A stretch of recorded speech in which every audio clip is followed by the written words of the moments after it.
Je suis responsable. Je suis capable d'ordre. Je suis digne de stabilité. Il y a une phrase qui dérange, parce qu'elle met fin aux excuses sans faire de bruit. Une phrase qui n'humilie pas, mais qui réveille.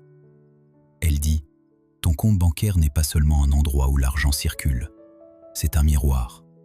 Un miroir de décisions, de priorités, de peurs, d'habitudes, et parfois d'une identité que tu répètes sans la nommer. » Je ne dis pas que l'argent mesure ta valeur. L'être humain vaut plus que ses chiffres. Mais je dis quelque chose de plus précis. Tes chiffres révèlent souvent ton fonctionnement. Ils révèlent ce que tu fais quand personne ne te regarde. Ils révèlent ton rapport au temps, à l'impulsion, à la discipline, au confort immédiat et au futur. Aujourd'hui, on va parler d'argent, oui. Mais surtout, on va parler d'identité. Parce que l'argent obéit rarement à nos rêves, il obéit à notre structure. Et ta structure, c'est ton identité en action. Point 1. Principe spirituel. La loi du miroir. Voici le principe spirituel du jour. La vie extérieure reflète souvent l'ordre ou le désordre de la vie intérieure. Ce n'est pas une punition. Ce n'est pas une fatalité. C'est une loi douce mais implacable.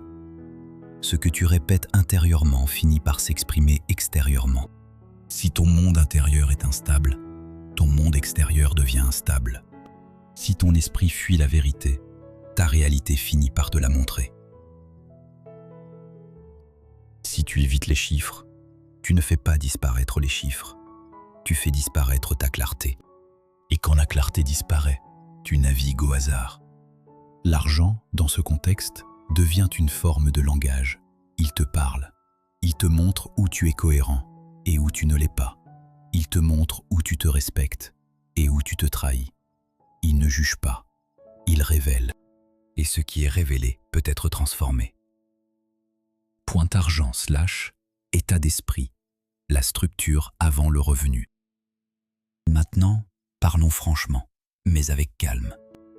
Beaucoup de gens pensent que leur problème est un problème de revenu. Si je gagnais plus, tout irait mieux. Et oui, augmenter son revenu peut t'aider. Mais il y a une vérité que l'expérience confirme sans cesse.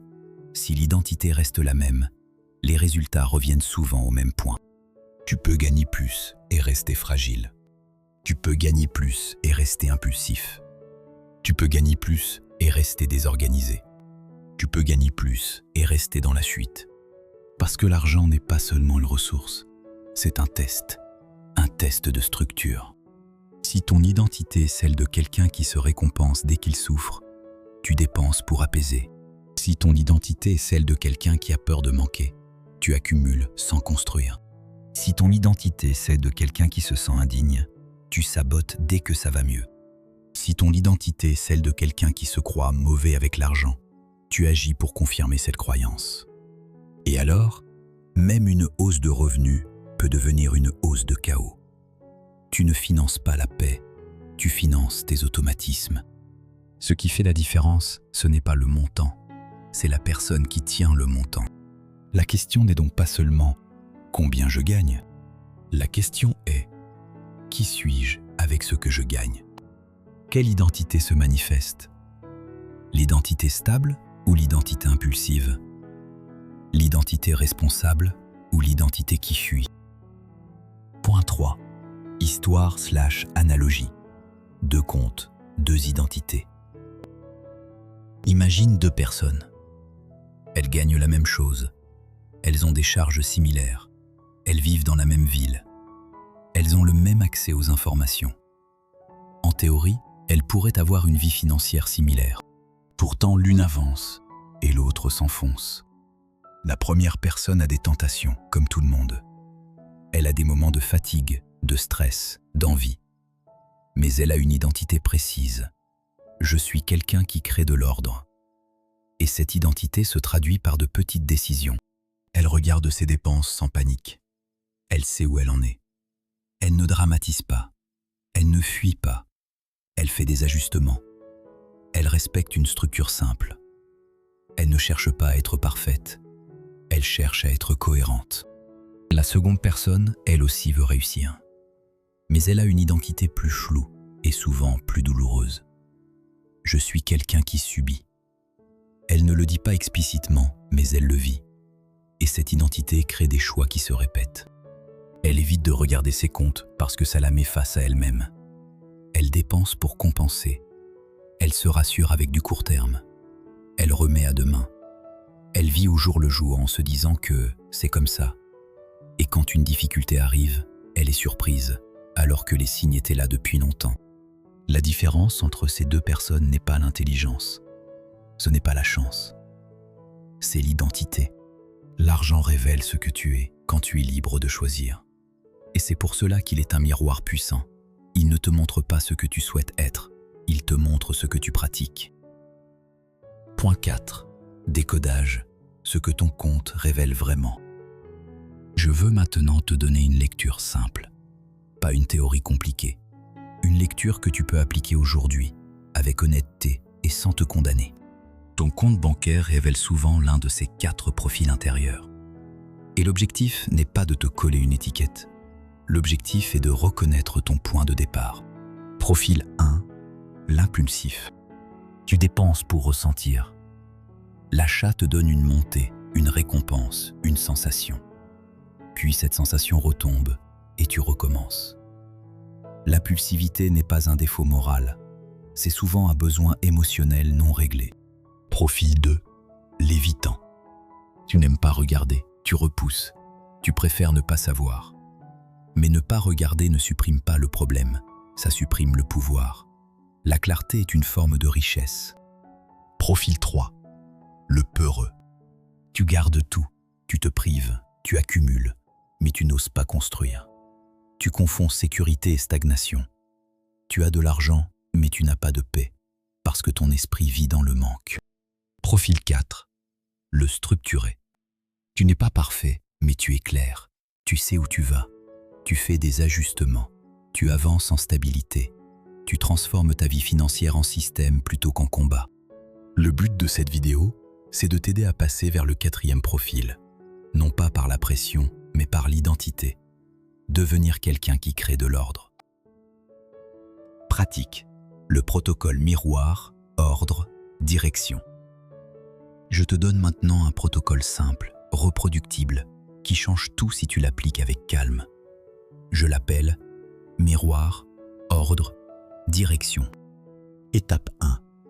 Miroir, voir sans jugement. Aujourd'hui, tu vas regarder tes comptes comme un médecin regarde une analyse. Pas pour te punir, mais pour comprendre. Tu notes 3 choses, simplement. Combien tu as dépensé ces 7 derniers jours, approximativement? Où part l'argent le plus souvent? Et quel est le moment émotionnel où tu dépenses le plus? Souvent tu verras un motif. Fatigue, stress, solitude, ennui, récompense.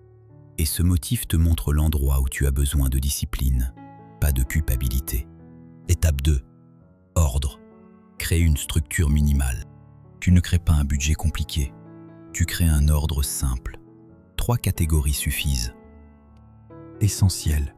Vie, charge, obligation. Construction, épargne, investissement, formation, projet. Liberté, plaisir, sortie, envie. La plupart des gens détruisent leur stabilité parce qu'ils n'ont pas de catégorie liberté. Ils se privent, puis explosent. L'ordre doit être humain, sinon il n'est pas durable. Étape 3. Direction. Un geste automatique. Tu mets en place un seul automatisme, un virement, même petit, vers la catégorie construction. Ce geste est symbolique. Il dit « Je suis quelqu'un qui construit ». Même si c'est une petite somme, ce n'est pas la somme qui compte. C'est l'identité qui commence à s'installer. L'automatisme retire l'émotion du système. Et quand tu retires l'émotion, tu gagnes de la paix. Point 6. Action concrète aujourd'hui. La règle des 3 chiffres. Voici ton action d'aujourd'hui. Elle est simple, elle est rapide, et elle te rend plus puissant immédiatement. Je l'appelle la règle des 3 chiffres. Aujourd'hui, tu écris 3 chiffres, pas plus. Chiffre 1, ton solde actuel. même si ça te dérange. Chiffre 2. Ton total approximatif dépensé sur les 7 derniers jours. Chiffre 3. Une somme, même petite, que tu vas transférer vers ta construction dans les 24 heures. Puis tu écris une phrase. Je ne suis plus, je construis. Cette action fait quelque chose de profond. Elle te remet au volant. Elle te sort du flou. Elle te redonne ta clarté. Et la clarté, c'est déjà une richesse. Point 7. Je suis forte. Je veux conclure avec une vérité qui libère. Tu n'es pas ton passé financier. Tu n'es pas tes erreurs. Tu n'es pas tes périodes de chaos. Tu es la personne que tu deviens à partir du moment où tu choisis l'ordre. Ton compte bancaire n'est pas là pour te juger. Il est là pour te montrer ce qui doit être aligné. Et ce que tu vois peut être transformé si tu acceptes une chose. La stabilité n'est pas un rêve, c'est un système. Et un système commence par une identité. Alors aujourd'hui, ne cherche pas à impressionner. Cherche à être cohérent. Cherche à créer de l'ordre. Cherche à tenir une promesse simple. Respire. Reviens au centre. Et scelle cette décision. Je suis responsable. Je suis clair. Je suis en construction.